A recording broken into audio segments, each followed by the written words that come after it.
Welcome back to the channel where we are cutting through the noise and we're going to get to the heart of what's happening in America. So buckle up, folks, because today we're diving into the chaos that's making flying an absolute nightmare for millions of Americans. From bomb threats to loaded guns slipping past security, the skies are feeling more like a war zone than a way to get from point A to point B. And let's be real, none of us are barreling through boring tunnels anytime soon. How fast is this? This is still slow. We're only doing 28, 30 miles an hour. Oh my God, oh my we'll God, speed oh up my God. After we get around the corner. This isn't just any tunnel. We can get 100, no problem, but we'll take it easy for you. Even with Gayle King grabbing at Elon Musk's junk. It's Elon Musk tunnel. And to understand why we're speeding through it, you need to go back a couple of years when he decided he had had enough of Los Angeles traffic gridlock. Either we try something new or we will be stuck in traffic hell for the rest of our lives. I started thinking, well, maybe this could be underground. This is the underground network he envisions. Electric cars using street-level elevators to drop down into a series of tunnels.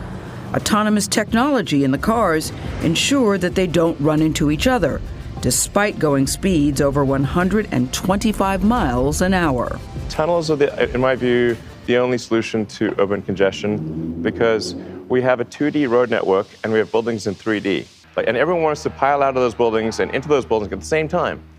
Obviously, you're going to have a traffic jam. However, between the long lines, invasive TSA pat-downs, and now the fear of what might be in the carry-on next to you, air travel has become a stressful, unwelcoming mess. Why is this happening? Well, that's a good question. Maybe a better one would be, why does it feel like nobody in charge is doing anything about it? They were focused on what we call a cockpit versus a flight deck. We had to change notice to airmen to notice to air mission, right? That was the focus, as opposed to you have a cracking system and let's get the money to fix it, or let's at least start the fix in that system. They didn't do that. And so I've inherited it. The Trump administration has inherited it. Donald Trump has said, we are going to fix it. We are not going to pass it off. So we are not going to do what they did. And so I fully embrace, as you can see, we've developed a plan, we've put out a plan, we've told the Congress this is what we have to do. We are not shying away from any problems, but I think it's important to recognize why we have the problems. You didn't get old cracking infrastructure in 100 days. It came from the 4 years before where they chose to do nothing. And so we're going to fix it. Over the past year, we've seen a surge in threats and violence shaking the confidence of travelers. Just look at the numbers. In 2024 alone, TSA intercepted over 6,700 firearms at airport checkpoints nationwide, and that's just the ones that they caught. Add to that bomb threats diverting flights, like the one that forced a United Airlines plane to make an emergency landing at O'Hare last December, and it's no wonder Americans are fed up. Flying used to feel like an adventure. Now it's a gamble with your safety, and the worst part? The system seems broken, and the people in power keep dodging accountability. Can anybody say DEI? Look, everybody's talking, including me, talking about the jumbo jet because I'm pissed off about the jumbo jet. But I believe the most important story today is that the numbers started coming back on the budget reconciliation put forward by the congressional Republicans, which last time I checked, literally as we speak, they're marking up in committee and voting on. And it is literally a zero-sum game, because the more they do this, the less there is for that. So yes, I am against the enormous tax cuts for the rich that they are pushing through.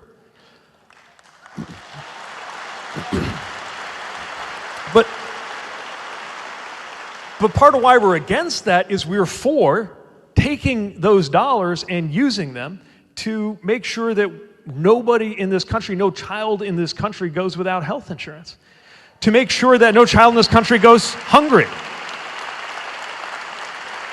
We heard earlier about that USDA program that my friend and colleague, Secretary Vilsack, had to help make sure that more food goes directly from farms to people who need it. I'm for that. We could do that. The prior secretary indicated to me that this was a department that ran itself. And, when he was a secretary, I'm not sure that he actually showed up to the office. Most of the office didn't come into work. And so as I've been here, this is my 100th day, Sean, I've been here for 100 days. And this is more than a full-time job. You have to show up. You have to work 12, 16 hours a day to do this job. And if you don't come, things don't happen. And for Pete Buttigieg, when you don't show up and you get multiple warnings from watchdog groups that say, hey, listen, the air traffic control system is failing. You have to take action. They did absolutely nothing. The Biden administration, remember this, Sean? They spent $1.2 trillion on infrastructure in America. $1.2 trillion. None of it went to fix the air traffic control system, which is a crumbling infrastructure, key infrastructure in this country. They didn't fix it. And so now we've been left with a problem, right? We had the DCA air crash. We then have had the Newark outage. And we have said in the Trump administration, listen, we don't pass problems off to the next administration. We actually fix problems. We take hard problems and we make them better. And so today we rolled out the most historic aviation plan that has been ever laid out in the history of man. We are going to rebuild every part, every aspect of the air traffic control system. So it's going to be, as you played the clip, it's going to be radios, radar, a whole infrastructure of telecom, all the front-facing and back-office side of telecommunication for air traffic controllers. They're going to have a brand new system. But here's what's key. All right. This would normally take... Oh, go ahead. Sean, go ahead. I was going to say, this would normally take 10 or 15 years. We can do this, Sean, in 3 or 4 years, fix this system, but we need Congress to give us all the money up front, and then we need them to waive a lot of the requirements for permitting. If they do that for us, we can actually build this really quick and make sure our skies are still the safest in the world. Hey guys, so I'm here at Leslie Run, and there's dead worms and dead fish all throughout this water. Something I just discovered is that if you scrape the creek bed, it's like chemical is coming out of the ground. Can you come here and let me just show this to people. I don't know if you're going to see this on the camera, but watch this. Just see that chemical pop out of the creek. This is disgusting. And the fact that we have not cleaned up the train crash, the fact that these chemicals are still seeping in the ground is an insult to the people who live in East Palestine. Do not forget these people. We've got to keep applying pressure. That's how we're going to fix this problem. Thank you.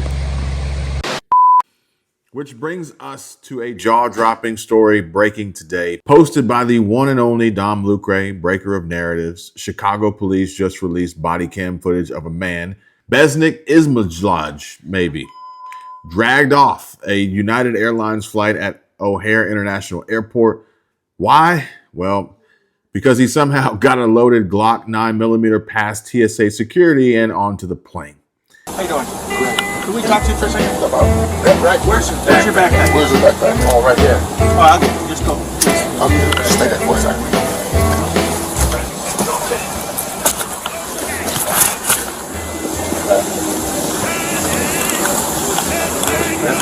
I look like him, yes. How you doing, friend? Do you have a suit jacket, sir? Yes, I do. Okay. Well, we'll come on here. We'll talk. Yeah, I forgot. It is in here. Yes. Okay. Totally forgot. Yeah. 41 out. All right. Yeah, so let me take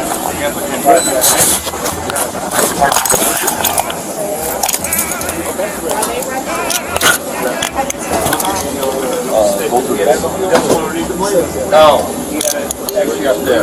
This is your bag? Correct. He said, yeah, go airside. Yeah, go airside. All right, listen, just want to let you know you're on body camera right now, okay? You're being recorded? All right, this is just protocol. We have to read your rights right now because you're under arrest, okay? And we're going to have some questions for you, okay? So I just want to let you know, before we ask you any questions, it's our duty to advise you of your rights. You have the right to remain silent. You know that, right? Anything you say can and may be used against you in the court or other proceedings. Do you understand that you have a right to talk to a lawyer before we ask you questions and to have him present during questioning? Okay? If you cannot afford one or otherwise obtain a lawyer and you want one, a lawyer will be appointed for you and we will not ask you any questions until he or she is appointed. If you decide to answer any questions now with or without a lawyer, You still have the right to stop questioning at any time or to stop the questioning for the purpose for consulting a lawyer. You understand those rights? Okay. Yeah, you heard that right. A concealed firearm slipped through during a TSA shift change, and this guy made it all the way to his seat before they caught him. This happened a month ago, and we're only now seeing the footage. Dom Lucre's post lays it all out for you, plain as day, bearing it all. A 53-year-old man charged with a misdemeanor. Yeah, just a misdemeanor for endangering everyone on that flight. How does this even happen? And what does it say about the state of airport security when a guy can grab his bag from an x-ray machine and waltz onto a plane with a loaded gun? This isn't just one incident. It's a symptom of a bigger problem. From fights breaking out in terminals to migrants with criminal records slipping through the cracks, the American public is paying the price for a system that has been left to fall apart by a system that was once failing us. And it's not just about guns or threats. It's the delays, the cancellations, the feeling that you're walking into a pressure cooker every time you step into an airport. Flying should be about freedom, not fear. So what's the solution? It's very simple. And it's very simple to call our partner Chapter for your free Medicare help, free Medicare consultation at 270-467-2426. And tell them Kevin sent you. And while you have them on the phone, ask them about your Medicare plan. Ask them if it's the best plan for you, and ask them if there are ways in which you can save money. Or better yet, ask Chapter how to redeem your over-the-counter credits with the Chapter OTC app. The easiest way to redeem your Medicare Advantage OTC benefit and order from home delivered to your door, no out-of-pocket costs. Again, it's simple and it's free. Call our partner Chapter 270-467-2426 or visit them by clicking the link down below in the description or in the pinned comment, askchapter.org/Kevin. That's askchapter.org/KEVIN, or just pick up the phone and dial 270-467-2426. And more importantly, who's going to take responsibility? Well, I wonder what the Democrats' scripted response would be to this O'Hare fiasco. According to Representative Wesley Hunt's press office, the Democrats, these Dems, are fuming and have a new catchphrase for every scandal that they get caught with their hand in the cookie jar for. And it's, we're looking forward. A number of different revelations coming out about President Joe Biden's decline with recent books. Is it helpful for your caucus for these to come out now? And would you want Biden to campaign for House Democrats? We're not looking backward, we're looking forward at this particular moment in time. Translation? Sweep it under the rug, ignore the chaos, and pretend everything's fine. And yeah, don't forget, blame it on President Donald Trump. And so far, we are still waiting for anyone to point out where Joe Biden had to make a professional decision or a presidential address where he was unable to do his job because of mental decline. The Hur report, he had to testify. Robert Hur wrote in a report, I can't even charge this man because if I put him in front of a jury, they're going to say, oh, this is just a confused old man. We could never get a conviction. We had official government evidence that he was in cognitive decline. And what did the White House do? They smeared Robert Hur. They smeared him. Yeah, I mean, I'm not disagreeing with do you not feel lied to? Do you guys, the Democrats who ran your party, who ran the White House, the people who lied to you as a journalist, do you not feel any sense of outrage about Green or anybody else in the line? We don't know what's going to be in the book, by the way. So why, Basil, is a comment about diminished faculties in here? I have no idea why the need to put that in there, unless somebody's foot was on the gas or a finger on the scale, whatever. I'm mixing metaphors, but you understand my point. That I have no idea why you would want to put that in the document. But at this point, it's a warning. It's not. Well, but why put the warning? But why put the warning in there? It is. I mean, did it strike you as odd? I mean, it kind of seems completely beyond the scope of the conversation, which is whether he willfully classified. I don't know if it's odd because the White House pushback was, the day he did his interview, it was the day after the Israel-Hamas war started. So are you telling me that the president's mental faculties are mostly diminished when he's dealing with a crisis? That's not a good response. It's like saying he hadn't slept. I understand, but they This is shouldn't have had to vital do it. information. As Wesley Hunt points out, it's the same old playbook. Dodge accountability, parrot the same tired talking points, and hope the legacy media runs cover. Did you really not have any idea that he was not fit to serve a second term? Casey, we're looking forward. You're facing all of this because you lost a presidential election. And is that not Joe Biden's responsibility for deciding to run again? We're looking forward. That's it? That's it. Democrats now facing mounting questions about President Biden's decline and the alleged cover-up as new revelations continue to come to light.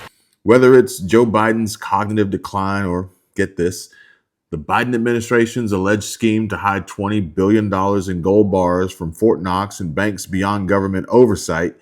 Yeah, you heard that right. Courtesy of EPA Administrator Lee Zeldon's bombshell claim, the Dems just keep saying, nothing to see here, folks. Move it along. Zeldon joining us now as we watch this, and he's also digging into waste at the EPA. How's that going so far? Oh, we're crushing it. We have a great team. Big development yesterday. It was a couple months ago. There was this video that came out of a Biden EPA political appointee talking about how they were tossing gold bars off the Titanic. It says it multiple times in the video, rushing to get billions of dollars out the door before Inauguration Day. Well, members of Congress were really concerned about that. So as I'm going through the confirmation process, they said, if confirmed, will you commit to making this a top priority to find those gold bars? We came in, I was just confirmed a couple weeks ago. We found them. They were at a bank parked just outside of government. $20 billion was sent there. And a little oversight, 8 entities would be receiving all $20 billion. And they would be distributing all of these funds without EPA knowing everything that we need to do our job to provide accountability to Congress, the media, and to the public. But we're not buying it. At least I'm not. Zeldon says the funds are now recovered, fortunately, thankfully, but the question remains, what else are they hiding? And so here's where you guys come in. I need to know what you think. Is this just another case of the Dems deflecting, or is there something deeper going on? Why does it feel like flying is becoming a gamble with our safety? Drop your thoughts in the comments. I want to hear your take on this in this mess. I can't wait to read all your comments. And if you're as fed up as I am, then smash that like button and subscribe so we can keep exposing the truth together. See you guys on the next one.